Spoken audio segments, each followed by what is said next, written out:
kulanti wanaagsan asxaabay meel kastood naga daawanaysaan kusoo dhawaada barnaamijkeenii labaad maanta waa maalinimo arbaco ah mar kale waxaan idin leeyahay ciid mubaarak taariikhdu waa 27 May wararkii soo kordhay tan iyo intaynu kala maqnayn ayaynu barnaamijka ku faahfaahin doonaa haddaba barnaamijka waxaynu ku bilaabaynaa arrin muhiim ah oo ku saabsan marinbiyoodka Hormuz haddaba ciidanka ilaalada kacaanka Iiraan ayaa goordhow faahfaahin ay ka bixiyeen xaaladaha ku soo kordhay marinbiyoodka Hormuz waxay sheegeen warar la isla dhexmarayay oo sheegayay in maraakiibta Mareykanka laga yaabo inay maraan marinbiyoodka Hormuz way diideen ciidanka ilaalada kacaanka Iiraan heshiis kastoo la gaaro nimanka inay meesha soo maraan lagama yaabeen ilaa wax badan la isla meel dhigo ciidan badan badda ii fadhiya diyaarado badan aan haystaa maraakiib oo diyaaradaha xambaaraan wataa waxaasoo dhan adeeg u taala meeshaan markabaa leedahay ma soo mari karaan oday edabtaasaa la siiyey macalinka weyn oo la edbiyey ka waran meelaa la saaray ilaahay ugu og meelaa la saaray waa la yaabay nimankii Iiraaniyiinta waxay leeyihiin wallay ka tahay markab cadowga meeshaan ma soo mari karo Mareykanna waxa maraakiib u dhooban Hormuz iyo hareeraheedu waa yaabaysaa markab ganacsi uu leeyahay xataa ma soo mari karo meesha wax la yaab la soo baa Iiraan marka gacanaa loo taagay markii uu lahaa ninkii professorka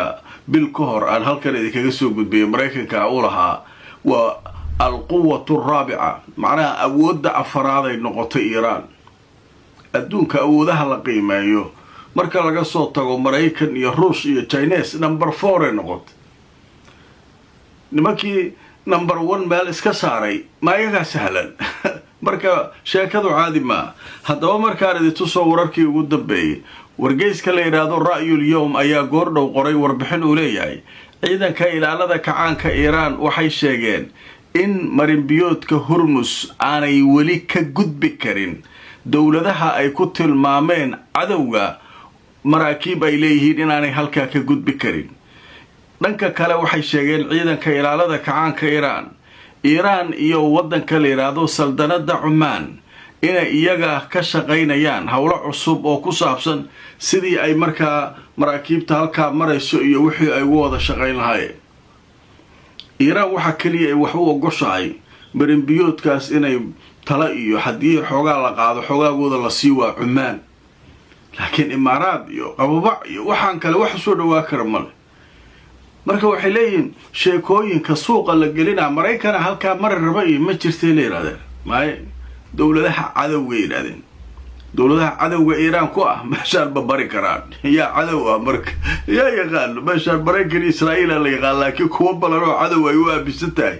maartay Iiraan ayaa jira marka hawshaas halkaa mar waxaa kidoo xataa soo kordhay baata safiirkii Iiraan u fadhiyay magaalada Seoul koonfurta Korea loo yeeray waxaa la dhimayo maalin hore markab Korea leedahay gantaal ku dhacan baarnay waxaan soo ogaanay gantaalkaas inay Iiraan soo rid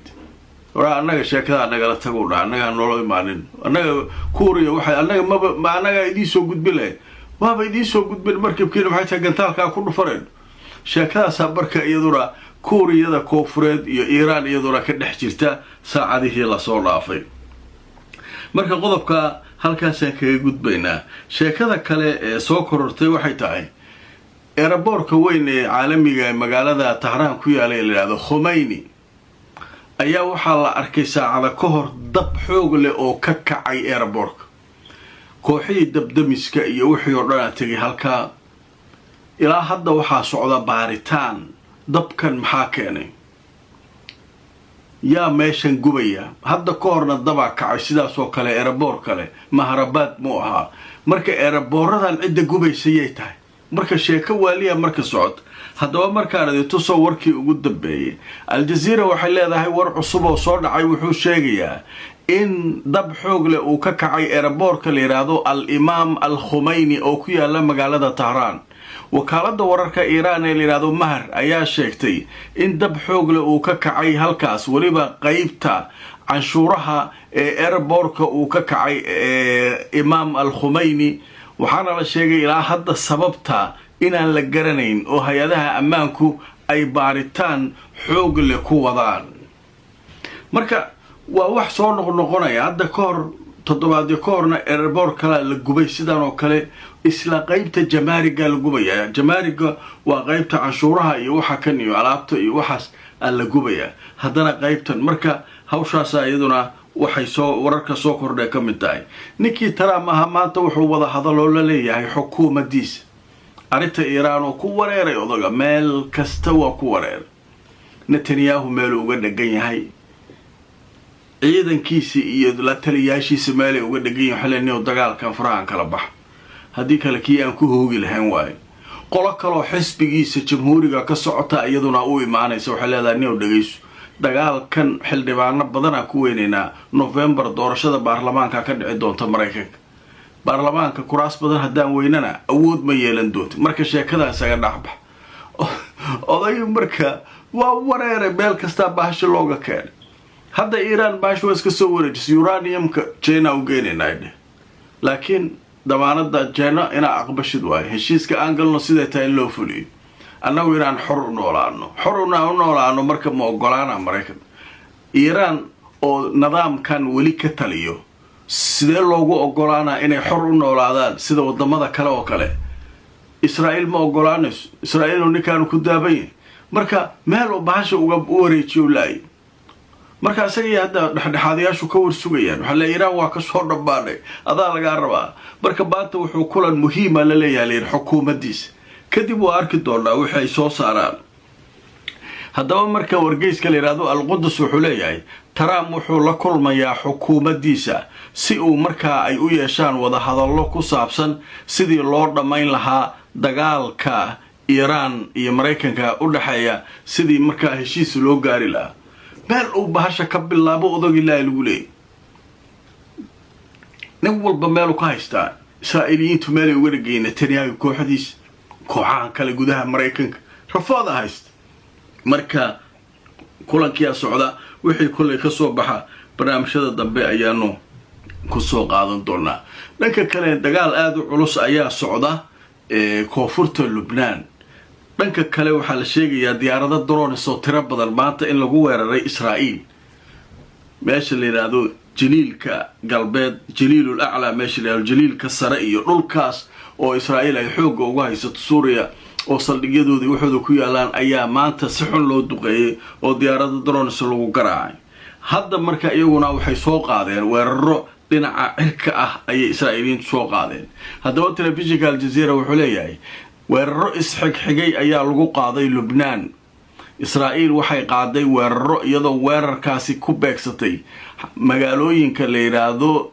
magaalooyin ku yaala koonfurta Lubnaan. sida uu ku soo waramayo wariye ka tirsan telefishinka Al Jazeera ayaa sheegay in weeraradaasi lagu bartilmaameedsaday magaalada la yiraahdo An-Nabtiya iyo magaalada kale la yiraahdo Carimti iyo Maliikh iyo Kafarjoon iyo Shawkiin iyo Xabuush. intaasoo magaalo ayay waxay ku duqeynaysaa diyaarado Israa'iil si ay markaa uga hortagto weerarada isdaba joogga ah ee Xisbullah ay soo qaadayso. nimankan marka koonfurta Lubnaan meelay dhahaan dadku isaga guura iyo meelay duqeeyaan weli nimanka Xisbullah soo taagay ilaahay amarkiis. awala waxa lagu heshiiyay Mareykanka iyo waxa kan lagu heshiiyay inaysan Beirut iyo magaalo kale u gudbi karin Israa'iil. Xisbullah intay joogaan oo kala dagaalamayaan koonfurta Lubnaan duqay. koonfurta Lubnaan say u lahayd ka guura magaalo hebel dadkan guura say u lahayd dadkii waa isaga guurayaan. Xisbullah way soo taagantay gantaalka iyo droneska halkaan ka imaanayaan. haddaba kanaalka la yiraahdo 12 ee Israa'iiliyiintu ay leeyihiin ayaa hadda dhow hadlay. barnaamijka kii koore waxa ku soo qaadanay Mareykanku inay yiraahdeen hal sanadkan inta ka dhiba diyaaradeena waa yeelayaan, waa qayliyeen. Yahuudi waxay yiraahdeen shirkadii diyaaradaha meel ay diyaaradeena baarkin ku galayaan male, diyaaradihii xataa Israa'iil imaanay meel ay ku nabsanayaan male. Mareykanka meel walba isku fidiyay diyaaradiis waatii Mareykanku ay yiraahdeen inta wax ka dhiman. hadda marka wuxuu leeyahay kanaalka 12 saraakiil Mareykan laga soo xigtay haddii dagaalka Iiraan lagu heshiiyo oo heshiiska la dhameeyo inuu maraykanka diyaaradiisa qaadan doono heshiiska goormuu dhammaanaa marka ma bil kadib laba bil ma hadduu dhammaanaa lama yaqaano marka wuxuu yidhi ilaa iiraan aan kala heshiinayno diyaaradahan booyadaha ee shidaalka qaada meeshay noo safnaanayeen marka meeshaas xiisadaa ka taagan eeraboorradii waaweynaa weliba eeraboorkii Tel Aviv ee Ben Gurion ayaa xaranaa leeyahay qayb dhan Ameerikaanku u xiraya